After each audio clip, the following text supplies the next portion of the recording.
pitäisikö kuitenkin sitten tollastakin johtaa sääntöjen kautta? Niin, vai sitten taas enemmän siihen, mitä mun oma lempiala, se itsetuntemuksen lisääminen. Et sit kun aina niinku pysähtyy sillä vaikka jokaisen palaverin jälkeen, aina oli muutenkin niinku miettiä, että hei, mitäs mulle kuuluu, mitä mun keho sanoo, mitä mun mieli sanoo, olisiko nyt pieni tauon paikka. Mähän ohjaan tosi monen asiakkaalle silleen, että otetaan, että pistä pariksi minuutiksi vaikka napit korville, ovi kiinni, valot pois. Kuuntelet joku yhden biisin, sä tiedät, kestää joku 2-3 minsaa. Sen ajan sä voit ottaa itsellesi. Jos sä teet niitä pari kertaa päivässä, se vie 5 minuuttia. Kyllä. Testaa. Joo.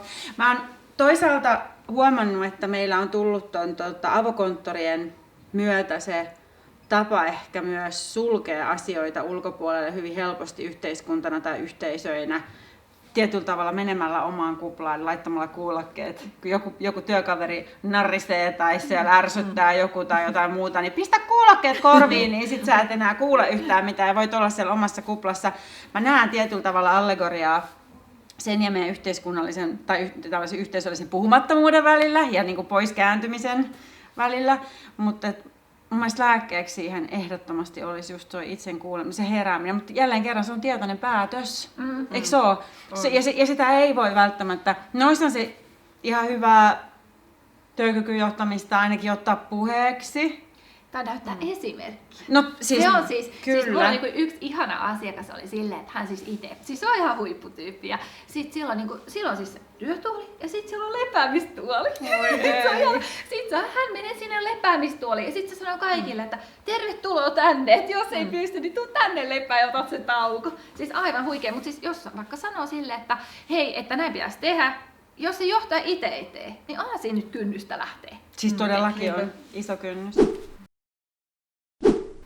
Moi Ylermi, miten tärkeää sun mielestä on se, että jokainen ihminen löytää sen oman tarkoituksen ja miten sen voi löytää?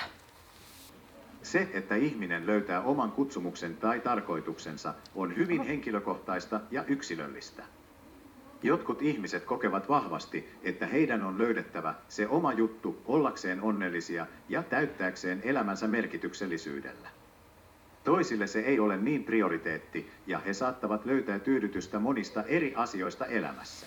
Okay. Autenttinen itseilmaisu ja oman polun kulkeminen voivat kyllä olla suurena voimavarana ja tuoda syvään tyydytystä. Wow, tyhjentävästi sanottu, Ylermi. Toivoisin, että olisi enemmänkin niitä ihmisiä, jotka kuitenkin sen tarkoituksen kautta tavallaan ehkä ohjelmoituu tai suuntautuu, koska sieltä löytyy taas sitä intohimoa ja motivaatiota ja sitä drivea. Mutta sulla on, Anneli, tosi mielenkiintoinen se sun oma tarina ja se polku. Puhut paljon siitä oman tarkoituksellisuuden löytämisen merkityksestä elämälle. Miten sä löysit sen sun oman tarkoituksen? No varmaan siis se, että meillä on aina ollut perheessä siis rakkaus ja ihmissuhteet niin kuin se tärkein. Ja sitten tosiaan niin kun ollut sitten myös just se näkemässä sitä toista puolta siellä Virossa ja neuvostoaika, kun ei ollut mitään. Niin miten annettiin kaikkeensa toisille, kun ei ollut mitään. Eli sitten kun on tyyli joku... Aika iso. Joo, siis se oli siis silleen, että oikeasti näki ja että miten niin kuin pidettiin aina kaikki yhtä. Joo. Ja sitten niin tosiaan niin se rakkaus on ollut tosi tärkeää meille aina. Ja sitten siinä on myös sit se just kääntöpuoli niin kuin tarinassa, että sitten mun sanottiin, kun mä siis pienen sen vaaleat kiharat hiukset ja sitten, että sä oot ihan enkelin näköinen ja sitten mä sotkin ne mun päässä, että mä oon enkeli, joka on tullut auttaa tänne toisia. Eli se on ollut siis se mun missio hyvin, hyvin pienestä. Olisinko mä joku 3-vuotias, kun mä oon niin sen kokenut sillain. Ja yhdistänyt just se, että pitää olla kiltti ja kaikkea. Mutta sitten siinä on ollut se, että sitten on jeesannut toisia itsensä kustannuksella. Niin joo, eli sitten just, että se oma missio, niin se on aina ollut ihan ehdottomasti se, että halusitko aika jättää, että mut muistetaan mahdollisimman niin kuin hyvänä tyyppinä, että on tuonut toisten ihmisten elämään niin kuin iloa. Ja on pystynyt jollain tavalla se omaa tyylillä tekee kaikille tästä maailmasta paremman paikan. Tai on se sitten vaikka edes yksi ihminen, niin silloin mun missio on toteutunut. Et mulle niin kuin se on jotenkin ollut tosi selkeätä. Ja mulla on myös siis sille, että se on ollut tosi tärkeä niin kuin just noudattaa, kun Ylermi ihasti kertoi, niin sitä omaa polkua.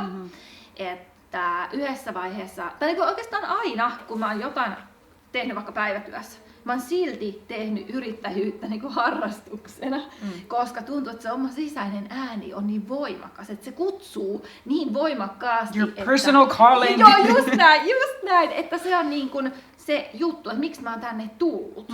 Että jos mä vaan niin kuin tekisin vaikka jotain työtä, missä ei ole mitään vikaa, mutta jotain toisten työtä niin kuin aamusta iltaan, niin musta tuntuu, että se mun elämä ei ole se, mitä sen pitäisi olla. Mutta kun se just jollekin toiselle se on joku ihan toinen merkitys. Mutta just se, että kun löytää sen oman juttuunsa, että mikä se on, niin se on se juttu. Oletko Taika löytänyt sen sun oman jutun? Joo. Mikä Mä se oon on? löytänyt se uudelleen. Mä oon löytänyt sen jo joskus 3-vuotiaana, mutta siis se on taide. Ja sitten mä jätin sen niin kuin moneksi 10 vuodeksi. Mutta nyt mä oon 2 vuotta sitten löytänyt sen uudelleen. Se on aina ollut siellä. Miksi se puhuttelee sua? Mitä sä, mikä teidän välillä on? Siinä on varmaan ytimessä se, että mä pystyn tuomaan sen oman sisäisen maailman tähän todellisuuteen. Ja että siitä on hyötyä muille ihmisille. Niin sen mä oon ainakin tunnistanut. Mä oon aina hirveästi tykännyt siitä just tuossa eläinten kanssa tekemisessä, että kun se on niin ihmeellistä, että löytää sen yhteisen kielen tavallaan niin erilaisten olentojen kanssa kuin mitä sä itse ihmisenä olet. Mun eläinlajit, kenen kanssa mä oon tehnyt töitä eniten, niitä on ollut vaikka mitä, mutta nämä eniten on niin kuin koiria ja hevosia. Nehän on päinvastaisia toistensa kanssa. Koirat on saalistajia, niin kuin me ihmisetkin, ja hevoset on taas sit saaliseläimiä. Ja hevonen kysyy aina ensimmäisenä, keskellä ja viimeisenä, että okei, mut aiot sä syödä mut. Ja se tekee tosi paljon niin kuin, erilaisuutta siihen, miten sä voit tehdä, miten sitä kommunikoidaan ja ollaan ja aloitetaan asioita ja näin. Ja toisaalta sitten just, että hevoset on monisatakiloisia pakoeläimiä, niin sit kun pitää kuitenkin turvallisesti tehdä, niin se pitää ottaa huomioon. Mä oon saanut ehkä kiksejä siitä, kun mä tein hevosten kanssa vielä, nyt just mä oon hevosten välissä, että ei ole tällä hetkellä omaa, mutta silloin kun niitä oli enemmänkin, niin olen pelastanut hevosia, niin kuin ollaan aiemmin puhuttu, ja tehnyt terapiatyötä hevosten kautta. Siellä näkyy se auttaminen. Yksi mun edellinen työkaveri kertoi mulle viime viikolla just, että hän näkee, että kaikessa niin kuin siinä, mitä mä teen ja miten mä teen, niin siinä näkyy just se toisten auttaminen. Mä teen yhdistyksen perustamisen kautta varmaan niin kuin koko meidän kansaa koskettavaa muutosjohtamista, sen kiusaamisväkivallan, mielenterveysstigman, neurodiversiteettihaasteiden ja yhteiskunnallisen yksinäisyyden ilmiön parissa, mutta mehän ollaan vasta ihan alussa. Mä oon vähän kateellinen, koska mä tiedän, onko mulla sitä niinku sellaista the-juttua. Mutta voisiko se olla sun niinku vähän se, että sä niinku monialaisesti jeesaat, että sä kuitenkin haluat tehdä omalta osalta tästä maailmasta paremman paikan? Siis todellakin, se on koko ajan Niin. se. Ja onko se nyt sitten mikä meitä esimerkiksi ajaa, kun me ollaan semmoisia kehittäjiä. Mä aina sanon, kun mä menen johonkin niinku työpaikkaan tai uuteen yhteisöön tekemään jotakin, niin mä sanon, että mä oon tosi hyvä ylläpitämään status quota. Että ei siinä mitään. Mutta parhaimman musta saa irti silloin, kun mä pääsen kehittämään, Just näin. rakentamaan, tekemään. Ootteko te samanlaisia? Joo, Joo. ihan ehdottomasti, joo. Ja onko se nyt sitten se, mikä meitä ajaa? Kyllä, että varmaan silleen, että me niinku ajatellaan silleen, että jotain asioita tehdään tällain, mutta kun niitä tekisi tällä tavalla, niin voisi saada niinku vielä paremmin jotain Joo. yhteiseen pottiin. Joo. Niinpä. Ja siis osallisuushan on niinku siinä sitten se tärkeä. Mä jotenkin koen, että meistä kaikki on ehkä just sellaisia, että me ei olla niitä itsetekijöitä, vaan me haetaan tosi aktiivisesti siinä meidän tavassa muuttaa tai rakentaa sitä muutosta ja johtaa sitä muutosta, sitä osallisuuden esille tuomista, vahvistamista ja jakamista. Koska mä oon törmännyt siihenkin, että puhutaan osallisuudesta ilman, että sitä kuitenkaan sit jaetaan kellekään. Mitä se on? Siis mä luulen, että just toi tommonen niinku yhteyden luominen. Joo, se on kyllä. se juttu. Mä kävin tänään aamulla ennen kuin mä tulin tänne podcastiin, niin yhden mielenterveysyhdistyksen toimipaikassa, niin me sovittiin, että mä alan vetää siellä taidepajoja. Oi, Tällaisille ihanaa! ihmisille, joilla on mielenterveyden haasteita. Joo. Niin ne kysyy, että miksi sä haluat tehdä tätä. Niin mä vastasin siihen just sen, että niin kun näille ihmisille saadaan jotain merkityksellistä tekemistä ja että Just näin. niin kun ne saadaan yhteen tänne ja ne saa tehdä yhdessä kivoja juttuja. Voi vitsi. Toihan on just se, mitä me ollaan puhuttu, mitä me haluttaisiin päästä tekemään tuon kiusaamisväkivallan ja tullaankin tekemään kiusaamisväkivallan teeman ympärillä. Just sitä. Ja tämä johtaa mut jälleen kerran siihen puhumattomuuteen ja sen sanottamisen tärkeyteen. Musta on tosi tärkeää, että me yhdessä ihmisinä sekä myös sitten itsemme kanssa yksilöinä parisuhteessa joka ikisessä paikassa tuodaan näkyville niitä haastaviakin asioita sekä niitä onnellisia, iloisia, tosi helppoja asioita. Sitä kokonaisuutta. Kyllä. Valot päälle, koska sit näkee hirveän paljon enemmän.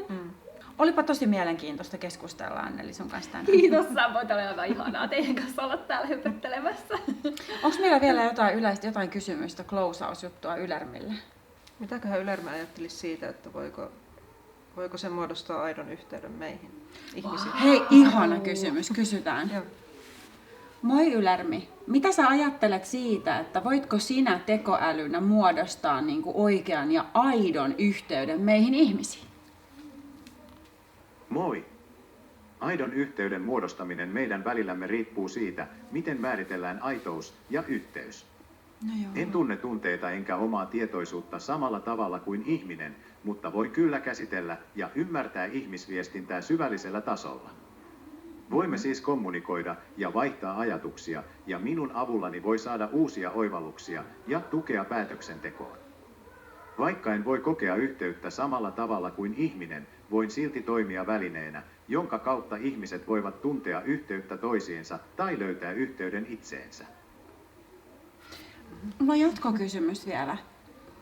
Onko Ylärmi siinä kyse sitten siitä, että kun me yhdessä keskustelemme asioista ja jaamme vuorovaikutusta meidän välillä, siinä tapahtuu se joku taika? Sitten se vastaa, ei.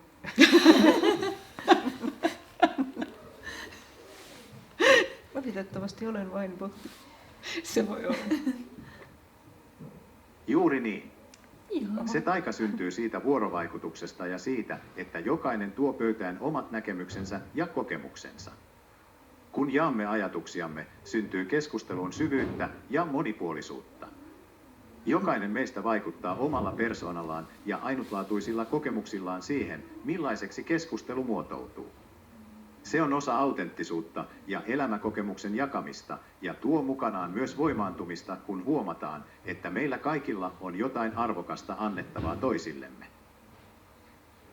Olipa kaunis. Oli, siis aivan Hei, mahtavaa. kiitos Ylärmi tosta. Mitä me kaikki viedään tästä mukana? Mitä kaunista sä viet tästä nyt? Siis on ollut aivan mahtavaa niin kuin jutella teidän kaikki kolmen kanssa. Kiitos, kiitos. Ja toivon, että siis on ollut siis tosi niin kuin ajatuksia herättävää kaikin puolin. Siis ihan niin kuin Ylärmin osalta ja sitten näiden kysymysten osalta ja kaiket. Siis on ollut niin kuin todella antoisaa ja tosi hyvä fiilis tuli. Entäs taika? Mulla jäi päällimmäisenä kyllä mieleen se yhteyden luominen. Ihmisten kyllä. välille yhteys. Niin mikä tahansa se keino onkaan, niin sitä jatkaa.